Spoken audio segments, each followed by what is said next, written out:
So, what if I told you that for decades, some of the smartest psychologists out there were using a completely fake lie detector to try and get people to tell the truth? I know, it sounds like a genius plan, but today we're going to dig into the bizarre scientific verdict on whether this whole elaborate trick actually worked.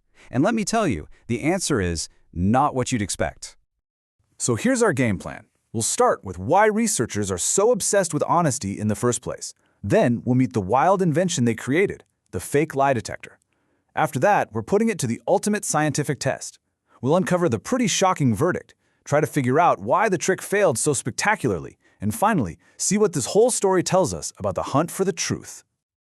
All right, first things first. Why is getting a straight answer from people so darn difficult? And why does it matter so much to scientists?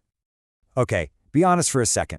Have you ever filled out a survey, maybe about how often you go to the gym or how many drinks you have in a week, and you just tweaked your answer to sound a little bit better? Yeah, don't worry, you're definitely not alone. But here's the thing. Those tiny little fibs, when you add them all up, create huge problems for researchers. I mean, think about it. If they're trying to track public health trends like drug and alcohol use, they're counting on us to be honest. If our answers are off, their entire foundation is shaky, and all the programs meant to help people could be aiming at the wrong target. And you know, there's actually a name for this. It's called social desirability bias. It's just that deep human need to look good in front of other people. We kind of downplay the stuff we think is bad and play up the stuff we think is good. And that bias is the exact problem scientists were trying to crack. So to fight this bias, psychologists back in the 70s came up with a really bold and, let's face it, a really deceptive solution. They called it the Bogus Pipeline. The whole idea was brilliantly simple. You bring someone into your lab, you hook them up to this super impressive-looking machine with all sorts of wires and dials, and you tell them, this thing can spot a lie with 100% accuracy. The secret? The machine was a total fake. It did absolutely nothing. So here's the playbook, right? Step 1, you set the stage with his high-tech but totally phony machine. Step 2, you sell it. You convince the person there is no way they can get a lie past this thing. Then, once they're convinced they're caught, you hit them with the tough questions. The theory was, if you think you're going to be found out anyway, you might as well just tell the truth. And this was the real psychological genius of the whole setup. The fear wasn't just about admitting you did something. No, it was the added pressure of being called out as a liar, right then and there. It's a real double whammy of social anxiety. Now for years, the bogus pipeline was a pretty popular trick in the psychologist's toolkit. Some studies claimed it worked like a charm. Others said it was a total bust. And you know, science can't really run on maybes, so researchers decided it was time to settle this thing once and for all. And to do that, they pulled out one of science's biggest guns, the meta-analysis. Now, instead of doing just one more experiment, a meta-analysis is like a study of studies. It scoops up all the research that's ever been done on a topic and mushes all the data together. It's how scientists can rise above the noise and find the real consensus.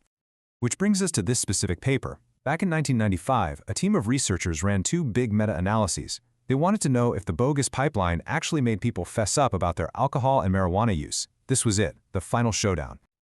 And folks, this is where our story takes a hard left turn into, well, Weirdville. The results weren't just a simple thumbs up or thumbs down. They were much, much stranger than that. So the researchers started with alcohol. They gathered every study that used the bogus pipeline to ask people about their drinking habits. The big question? Did the threat of the fake lie detector make people admit to drinking more? The answer was a great big nope, not at all. After crunching all the numbers from all the studies, they found zero meaningful difference. The elaborate, clever trick, it was a complete failure. I mean, the actual effect size was plus 0.01. In statistics, 0 means no effect. So 0.01 is basically screaming, this did nothing. For alcohol, the bogus pipeline was a total dud. Okay, so a total bust for alcohol. But what about marijuana? You'd think, especially back then, that people would be more likely to lie about that, so surely the lie detector would work here, right? Well, this is where the story goes from a simple failure to just plain bizarre. Get ready for this? This is the shocker. When people were hooked up to the fake lie detector, they didn't report more marijuana use, they actually reported less use than the people who weren't hooked up to anything. A machine designed to get more honesty was somehow producing the opposite. The effect size was negative 0.12. And that little minus sign, that's everything. It means the machine wasn't just failing to get the truth. It was actively pushing the numbers in the wrong direction. It was making people lie more, or at least differently. It completely broke everyone's expectations.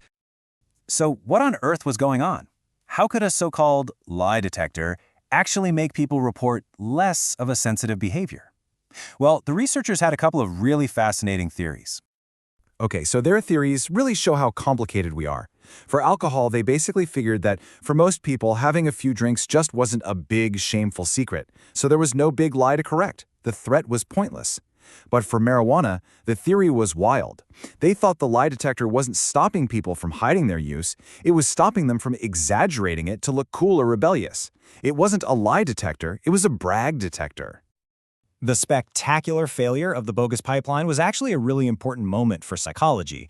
It showed that trying to scare the truth out of people with some kind of gimmick, well, it can backfire in ways you'd never expect. So, what's the better way? Well, instead of deception, modern research focuses on things like trust and privacy, things like guaranteeing total anonymity, or using these clever statistical methods that let people answer honestly without anyone ever knowing their specific answer. It turns out, making people feel safe is a much better way to get the truth than trying to scare them out of a lie. And really, that's the final takeaway here. The story of the bogus pipeline is this perfect reminder that we humans are just incredibly complex. We don't just lie to hide our flaws. Sometimes we lie to invent them. And it proves that the real quest for truth isn't about building a better lie detector. It's about building a world where we don't feel like we need to lie in the first place.